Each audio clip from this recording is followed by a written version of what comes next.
Now, I am going to dictate a legal passage at the rate of 120 words per minute. 5, 4, 3, 2, 1, start.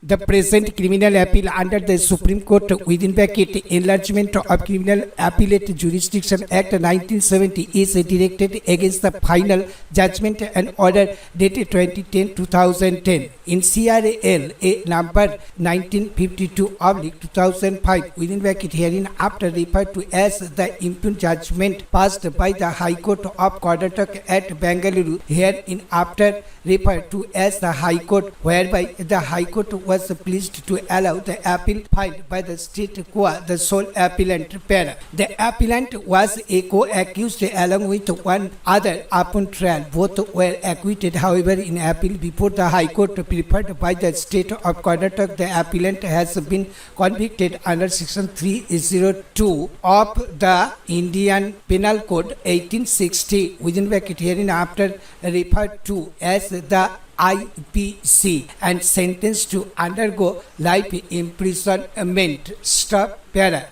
According to the prosecution story, on 03/01/2002 at about 4:30 p.m. an unidentified dead body of a male was found by the complainant within bracket PW1 in this field, leading to institution of complaint with police. Later, the body was identified to be that of one Krishna Appa. The allegation is that accused number 1 within bracket appellant with herein along with accused number 2 with a common intention killed the deceased, the motive steadily being that the deceased had developed illicit intimacy with the appellant's sister. It is alleged that both accused had further tried to destroy evidence by setting fire to the dead body by pouring petrol. The prosecution examined 12 witnesses, including the complainant oblique PW1 and one of the attestats to the inquest. Upon trial, the principal sessions judge Bangalore Rural District Bangalore by judgment and order dated 09/06/2005 acquitted the accused of offences under sections 302 and 201 of the IPC, holding that the prosecution had failed to prove that the deceased was last seen in the company of the accused and had also failed to prove the extrajudicial confession. Aggrieved by the judgment and order dated 09/06/2005, the state of Karnataka filed criminal appeal number 1952/2005 before the High Court. The High Court, while the impugned judgment reversed the order of acquittal passed by the trial court qua the appellant, whereas the appeal against the co-accused accused number 2 within bracket herein after referred to as A2 was dismissed. The same is under challenge in the present appeal by the appellant para.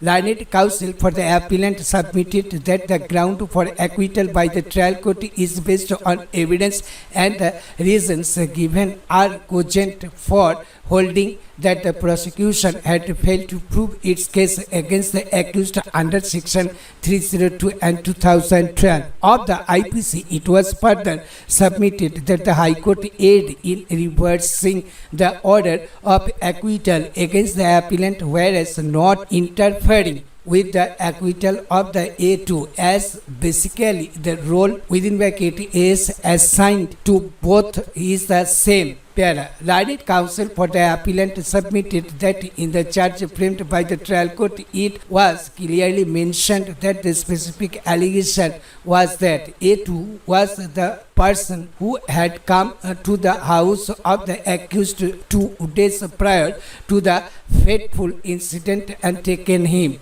away on the pretext that the appellant's father wanted to meet him, whereas during deposition PW3 and PW8 have stated that it was the appellant who had come and taken the deceased with him.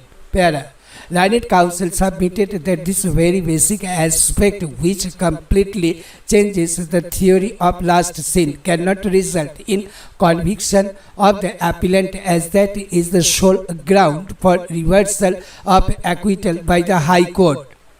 It was submitted that the only material to hold that the deceased was last seen in the company of the appellant by the High Court was the testimony of occasion for the deceased to have accompanied the appellant to his house, and that too late in that night. It was urged that a strong pointer to the falsity of the allegations is the fact that the deceased's wife admitted during deposition that even when the deceased did not return for 2-3 days, she had not made any complaint, and a very vague reason for such conduct is given, saying that even in the past he, within bracket, the deceased used to go away for 2-3 days. Stop, parent.